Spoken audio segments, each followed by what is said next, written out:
네, 이 교통 안전 예측 모형이라고 해요. 지금 도로에 나오면 운전자나 보행자 입장에서 많은 교통사고를 경험하지 않습니까? 특히 우리나라의 교통사고가 집중되는 곳이 많은 곳이 있는데 그중 하나가 교차로입니다. 무신호 교차로가 됐든 신호 교차로가 됐든 회전 교차로가 됐든 이 교차로에서 교통사고가 전체 한 20만 건 중에서 한 절반 가까이 차지한다고 보시면 돼요. 한 40에서 50% 정도. 그만큼 많은 사고가 나고 사고 속에서 많은 인명피해가 일어나고 있다고 보시면 되겠습니다. 그러면 사고가 발생되는 만큼 그에 따른 개선 대책을 제시해야 될 텐데 개선 대책을 제시하면 시설적인 측면에서 그 다음에 운영적인 측면에서 그 다음에 정책 혹은 법제적인 측면에서 개선을 해야겠죠. 이 시설이라고 한다면은 많은 것들이 있겠지만 교통안전시설이 되겠습니다. 대표적인 신호기가 있겠고요. 그 다음에 안전표지가 있을 것이고路面 표시. 이 세 가지는 사실 도로법 관점에서 시설이지만 도로법의 관점에서 시설이라고 한다면 다 차로수가 되겠고 차로폭, 그 다음에 측방여유폭이나 그 다음에 경사, 구별이라고 하죠. 구별도 평경사가 있을 것이고 곡률 반경이 있을 것이고 그런 측면에서 시설 개선도 필요하고 그리고 이제 정책이라 한다면 쉽게 말씀드린다면 단속적인 측면이 되겠죠. 이러한 이제 개선을 하는데 사고 심각도가 높은 교차로를 랭킹화시켜서 개선 사업을 하는데 예산이라고 하는 부분이 필요하지 않겠습니까? 개선하는데 엄청난 많은 예산이 투입되어야 됩니다. 한꺼번에 할 수 없는 만큼 우선순위가 필요하겠죠. 그래서 우선순위를 랭킹하는데 어떠한 기준과 어떠한 방법, 어떠한 내용 가지고 기준을 할 것이냐. 물론 그 기준도 중요하지만 앞으로 과거의 데이터를 가지고 앞으로 어떠한 패턴을 가지고 교통사고가 발생되는지 예측을 통해서 랭킹한다면 유의하지 않을까요? 그래서 과거 자료를 가지고 미래를 미리 내다보는 겁니다. 그리고 내다본 내용을 가지고 수많은 교차로를 비용 효율적인 측면에서 개선 사업을 하는데 랭킹화 시키고 그 랭킹 1번이 먼저 예산 투입되는 그런 지점이고 그 지점을 선점하는데 지점을 확인하는데 필요한 모형이 필요하다. 그런 차관을 가지고 본 연구를 했고요. 또 한 가지는 자율주행이죠. 여러분들 자율주행 요즘에 매우 뜨겁죠? 네, 어토노머스 비클이라고 합니다.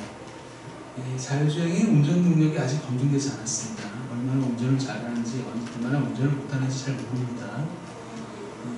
우리가 이제 시스템에서 자율주행이 오퍼레이션 된다고 하지만 이 자율주행이 사람만큼 운전 능력을 발휘하기 위해서는 그만큼 데이터가 필요합니다. 현재까지는 룰 베이스라고 해요. 공식에 의해서 자율주행이 움직여진다면 앞으로는 AI라고 하는 어떤 학습 알고리즘, 그리고 학습 알고리즘을 구현하기 필요한 것은 데이터 아니겠습니까? 데이터가 있어야 그 운전 능력을 발휘하는데 그 발휘 정도는 사람만큼, 사실 운전이라고 하는 것은 잘 아시겠지만 휴먼 팩터가 절대적이죠. 공식에 의해서 운전 행위 일으켜지지 않는 거잖아요. 운전할 때 우리가 필요한 게 위험 예측이 필요하고 그리고 때로는 양보도 해야 되고 도덕적 신념을 가지고 운전을 해야 될 때도 있고요. 그리고 속된 말로 눈치 운전도 필요하고요. 제가 왜 이런 말씀 드리냐면은 지금 이 모형이 결국은 학습 능력이 부족한 자율주행에게 사전에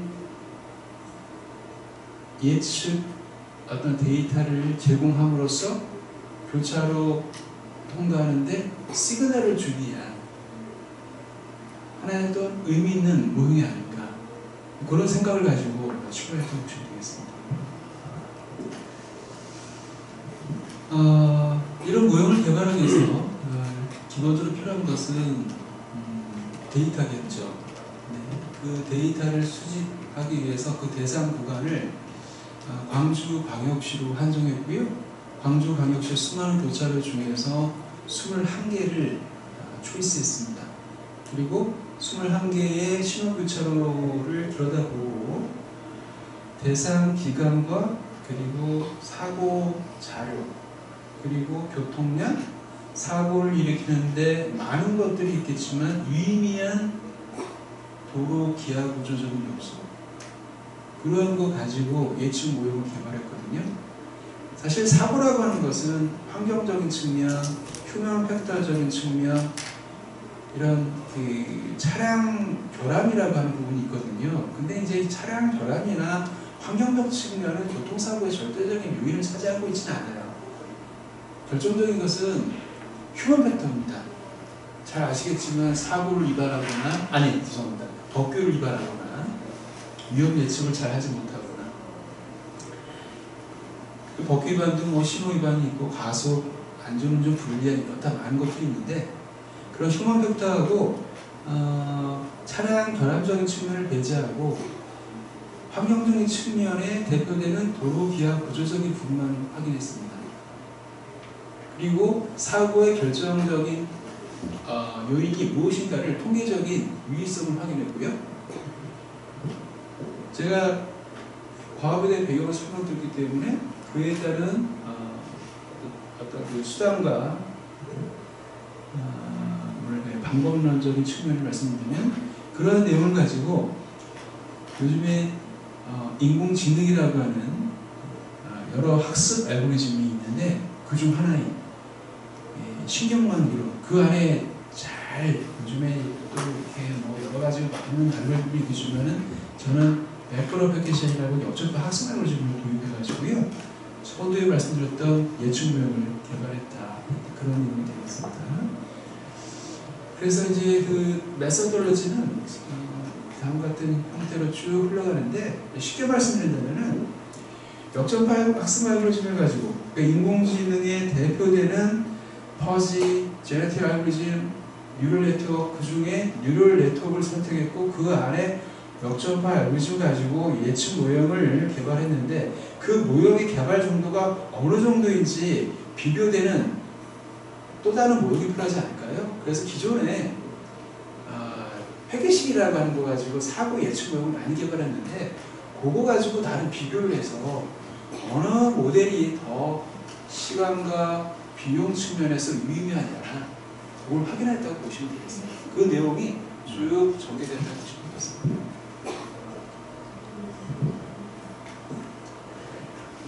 BPA라고 해서 역전파 학습 알고리즘이라고 하는 그 모형 구조도가 나와 있는데요.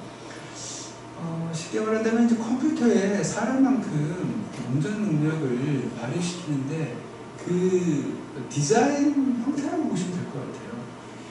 뉴런이라고 하죠. 이 작은 뉴런이 결국 인간 같은 경우는 학습과 경험을 바탕하에 운전 능력을 발휘하는데, 이 BPA라고 하는 역전파 학습 알고리즘은요, 예를 들면은 목표값이 있고 그리고 출력값이 있습니다. 출력값과 목표값 간에 근사 정도를 줄이기 위해서는 계속 트레이닝을 시켜야 됩니다. 어렸을 때 어린 아이가 성장해 나가면서 언어를 배우고, 그리고 엄마 아빠를 구별한다거나 무엇이 이용하고 무엇이 안전한지를 터득해 가는 것은 결국 학습과 경험 아니겠습니까? 그런 훈련 과정을 컴퓨터에 똑같이 이렇게 배양을 시킨다고 보시면 되는데, 그런 학습과 경험을 이런 모형을 통해서 계속 트레이닝 시켰을 때 우리 인간 같은 경우는 IQ, 지능지수라고 하는 것을 확인할 수 있지만, 우리 이 인공지능에 해당되는 이 학습 알고리즘에 얻어지는 IQ 대신하는 값은 웨이트하고 바이어스라고 하는 거예요. 그래서 학습 개수와 바이어스라는 외교 변수를 얻는 게 핵심인데, 그 내용을 나타낸 구조도라고 보시면 될 것 같아요. 그 내용을 좀 더 이제 구체화해서 오차 함수를 줄여나가는 그 과정을 나타내는 구체화된 하나의 모델이 되겠고, 그것을 좀 더 세분화시킨다면은 다음과 같고 거기에 사용되는 여러 함수 중에 계량과 인계, 시그모이드 함수라고 하는 게 있다라고 하는 정도만 적어드리겠습니다. 그러면 첫 번째 간단하게 이제 말씀드린다면은 과거에 많은 교통사고 예측 모형들은 결국 회계식 가지고 모형을 개발했거든요. 그리고 종속변수라고 하잖아요. 독립변수라고 하잖아요. 사고 예측 모형. 사고 예측 모형을 개발하기 위해서는 결국 종속변수는 교통사고 가지고 주로 활용할 수밖에 없겠죠.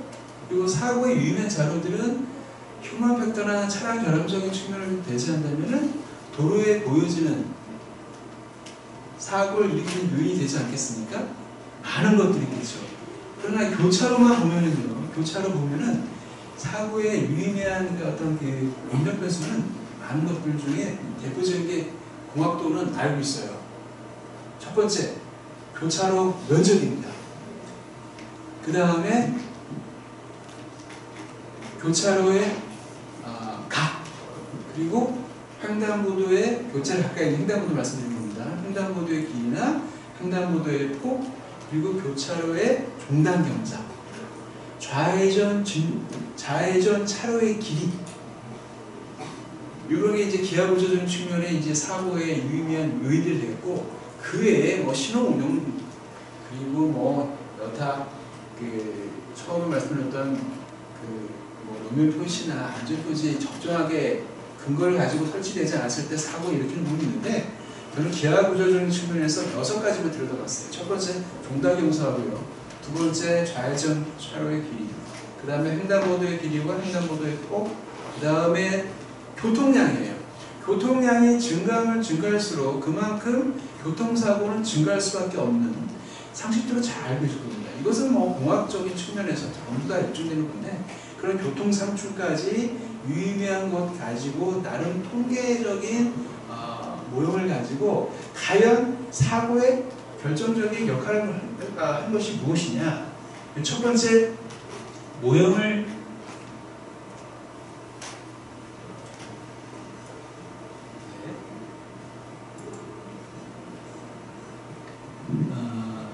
유의미한 값을 가지고 이렇게 일반적으로 과거부터 지금까지 사용해왔던 회계식을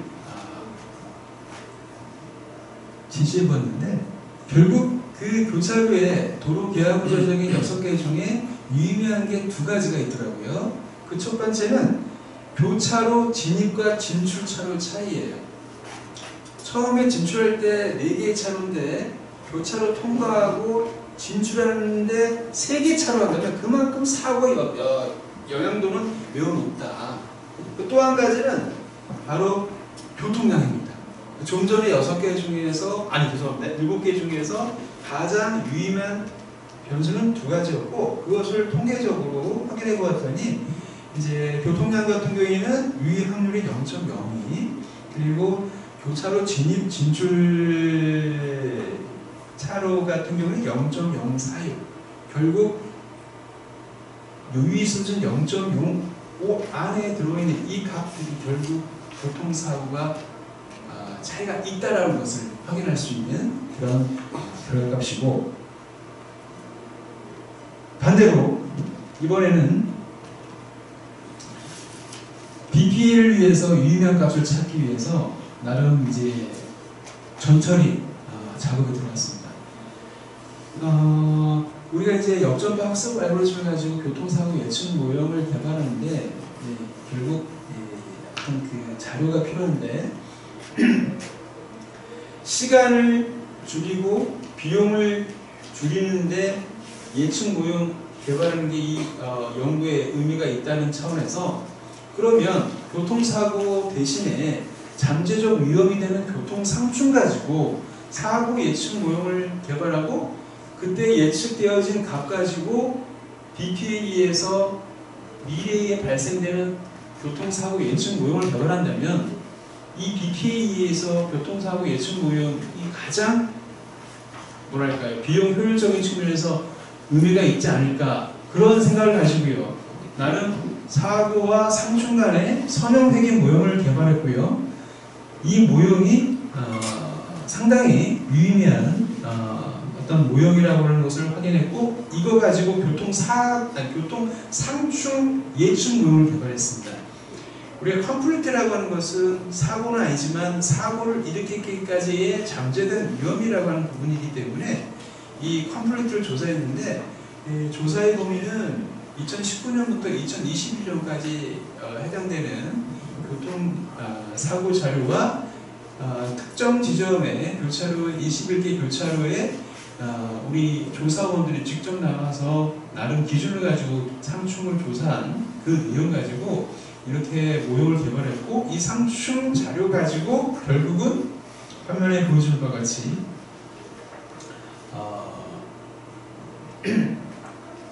지금 순서가 바뀌었는데요. 좀 전에 보여드렸던 다중회계와 지금 개발하는 선형회계의 상충 모형과 같이 나름 이제 비교를 했다고 보시면 되겠네요.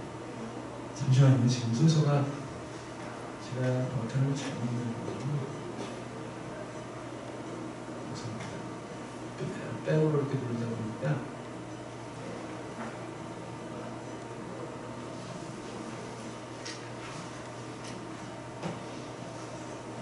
네.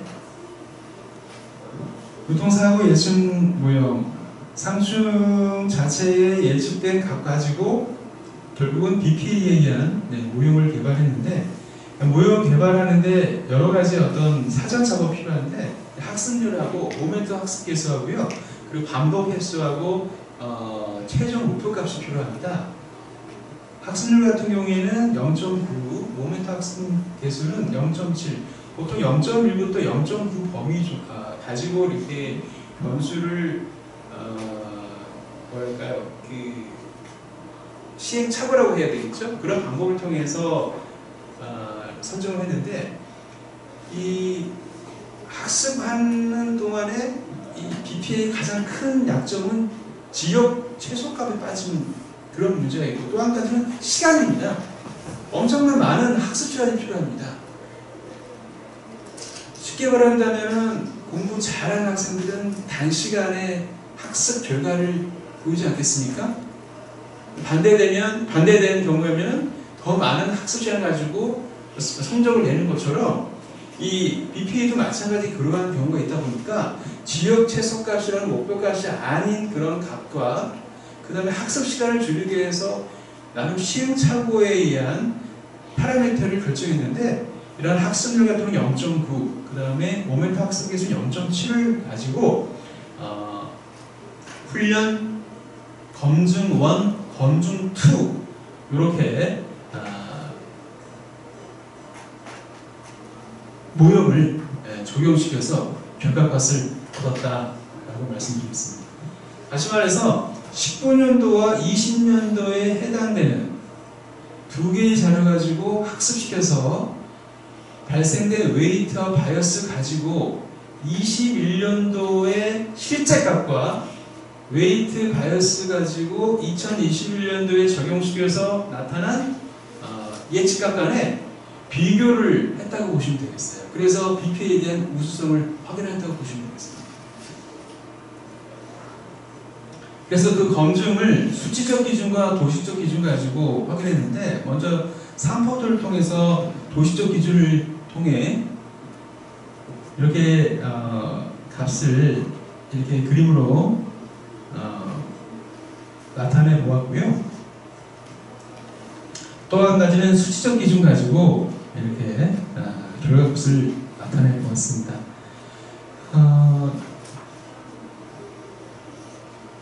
5개의 모델을 가지고 인풋 레이어는 교통 상충과 교차로 진입 진출 차로라고 하는 입력층 2개하고요. N부터 3N까지, 다시 말해서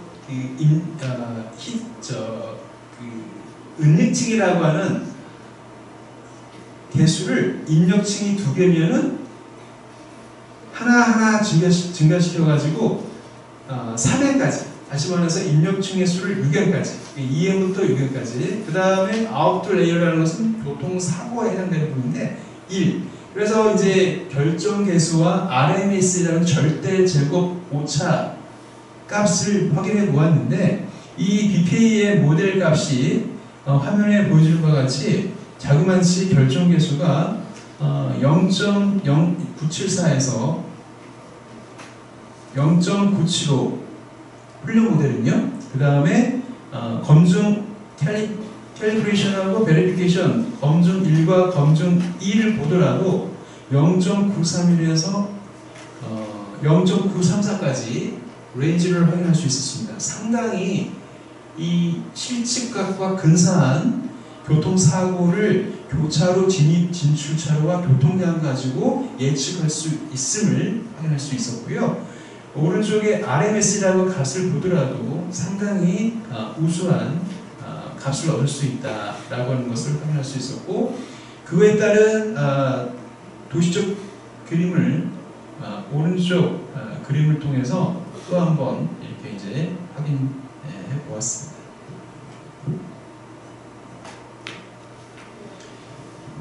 처음에 일반적으로 사용했던 다중회귀 모형과 그리고 실제 값과 그리고 BPA에서 나타난 결과값 가지고 세 개를 비교했는데 화면에 보여주는 바와 같이 BPA에 의해서 얻어진 절대 제곱 오차는 3.89라는 값을 얻었고요. 다중회계에 의해서 얻어진 절대 제곱 평균 제곱 오차는 4.84라고 값을 얻었습니다. 큰 차이는 없지만은 BPA가 기존에 사용했던 모델보다 훨씬 우수함을, 0에 가까울수록 그 적합도는 우수하다라고 하기 때문에 좀 더 우월한 그런 값을 얻어 BPA가 일반적으로 교통사고 예측모를 개발할 때 기존에 사용했던 것보다 유의미하다라는 결론을 확인할 수 있었습니다. 그 내용을 화면에 이렇게 그래프화시켜서 보여드렸습니다. 결론을 말씀드리겠습니다. 사실 대표성이라고 하죠. 더 많은 데이터를 확보해서 모형을 만드는 게 필요한데 그 부분이 부족하다라고 하는 한계점이 있었고요. 또 한 가지는 휴먼 팩터가 교통사고에 결정적인 영향을 끼치는데 그 부분이 배제되었다라고 하는 한계점이 있었고, 그리고 마지막으로 이 역전파 학습 알고리즘을 비교할 수 있는 모델은 저 개인적인 주관적인 연구원 입장에서 상대적 비교차 다중회귀 모형 가지고 이렇게 이제 비교했지만 여타 다른 모형 가지고 이 BP의 우수성을 확인할 필요가 있다라고 하는 것을 본 연구를 통해서 한계점 차원에 말씀드리고, 앞으로 더 많은 교통사고 자료 가지고 예측 모형을 개발할 필요가 있고요. 그리고 우선순위를, 다시 말해서 사고 잦은 지점이나 자율주행의 어떤 부족한 운전 능력을 보완해주는 차원에서 이 알고리즘이 향후에 사용된다면은 지금은 첫걸음이지만은 좀 전에 한계점이 극복됐을 때 유의미한 연구 결과가 아닌가, 그렇게 마지막에 말씀드려서 발표를 마치겠습니다. 네, 감사합니다.